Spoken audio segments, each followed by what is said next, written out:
சென்னை ராஜீவ்காந்தி அரசு பொது மருத்துவமனையில் 471 கோடியே 80 லட்சம் ரூபாய் மதிப்பீட்டில் G+14 தளங்களுடன் ஒருங்கிணைந்த புற்றுநோய் சிகிச்சை பிரிவு அமைக்கப்படும்.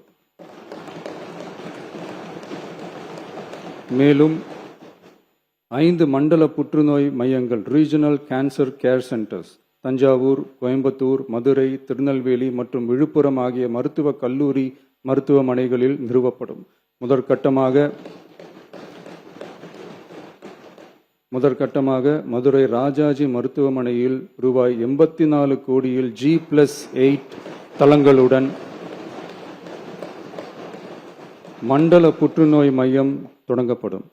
ரோபாட்டிக் அறுவை சிகிச்சை லீனியர் ஆக்சிலரேட்டர் லினாக், கதிர்வீச்சு, நவீன கருவிகள், இலக்கு மற்றும் நோய் எதிர்ப்பு சிகிச்சைகளுக்காக அரசு மருத்துவக் கல்லூரி மருத்துவமனைகளுக்கு 106 கோடியே 17 லட்சம் ரூபாய் வழங்கப்படும்.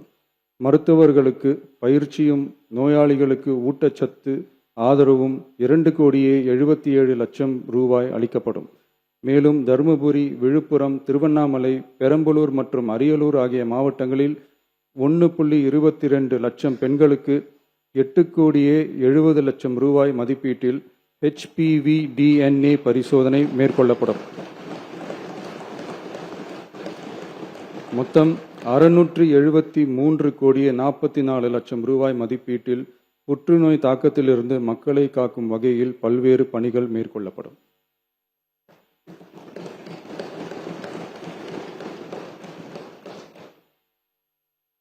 மாண்புமிகு பேரவைத் தலைவர் அவர்களே, கடந்த 12/8/2026 அன்று காட்டுமன்னார்கோவில் சட்டமன்ற தொகுதி உறுப்பினர் திரு ஜோதிமணி அவர்கள் பேசும்போது, பல MLAக்களிடம் சொந்தமாக வாகனம் இல்லை என்றும் தொகுதி பணிகளை ஆய்வு செய்யவும் பார்வையிடவும் கடினமாக உள்ளதாகவும், லஞ்சமில்லாத நேர்மையான ஆட்சி அமைய உறுப்பினர்களின் அடிப்படை தேவைகளை அரசு பூர்த்தி செய்ய வேண்டும் என்றும் கோரிக்கை வைத்தார். எந்த ஒரு பொருளாதார பலம் இல்லாமல் சட்டமன்ற உறுப்பினர்களாக பணியாற்றி கொண்டிருப்பவர்கள் தங்களின் தொகுதி பணிகளை செய்ய சொந்த வாகனங்களோ அல்லது உதவியாளர்களையோ வைத்துக்கொள்ள முடிவதில்லை என்றும் தெரிவித்தார். மேலும் இது தொடர்பாக கோரிக்கைகளும் வரப்பெற்றது. மக்களாட்சியின் மிக முக்கிய தூண்களில் ஒன்றாக விளங்குபவர்கள் மாண்புமிகு சட்டமன்ற உறுப்பினர்கள். தமிழ்நாடு சட்டமன்ற வரலாற்றில் எளிய பின்னணியில் இருந்து பணபலமோ அரசியல் பின்னணியோ இன்றி மக்களின் பேராதரவோடு முதன்முறையாக சட்டமன்றத்திற்கு தேர்வு செய்யப்பட்டுள்ள முதல் தலைமுறை சட்டமன்ற உறுப்பினர்களின் எண்ணிக்கை குறிப்பிடத்தக்க அளவில் உயர்ந்துள்ளது.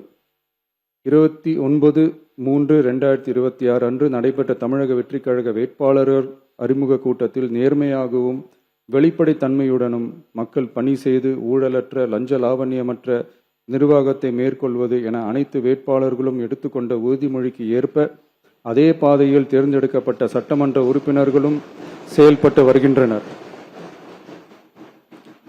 மக்களுக்கான நிர்வாகம் நேர்மையின் பாதையில் என்ற அடிப்படையில் லஞ்ச லாவண்யமற்ற நேர்மையான மற்றும் வெளிப்படையான நிர்வாகத்தை அடித்தட்டு மக்கள் வரை கொண்டு சேர்க்கும் நோக்கில் தமிழக வெற்றி கழக அரசு செயல்பட்டு வருகிறது. தங்களது தொகுதி மக்களின் குறைகளை கேட்டறியவும் அரசு திட்டங்கள் மக்களை சென்றடைவதை கண்காணிக்கவும் தங்களின் தொகுதி முழுவதும் தொடர் பயணங்களை சட்டமன்ற உறுப்பினர்கள் மேற்கொள்ள வேண்டியுள்ளது. பொருளாதார பலம் இல்லாமல் சட்டமன்ற உறுப்பினர்களாக பணியாற்றும் மற்றும் முதலாக சட்டமன்ற உறுப்பினர்களாக தேர்வு செய்யப்பட்ட உறுப்பினர்கள் தங்களது மக்கள் பணியை தோய்வின்றி தொடர்வதற்கும் அவர்கள் தங்களின் தொகுதி பணிகளை திறம்பட மேற்கொள்வதற்கு வசதியாக அனைத்து சட்டமன்ற உறுப்பினர்களுக்கும் அரசு சார்பில் வாகனம் வழங்கப்படும் என்பதை மகிழ்ச்சியோடு தெரிவித்துக் கொள்கிறேன்.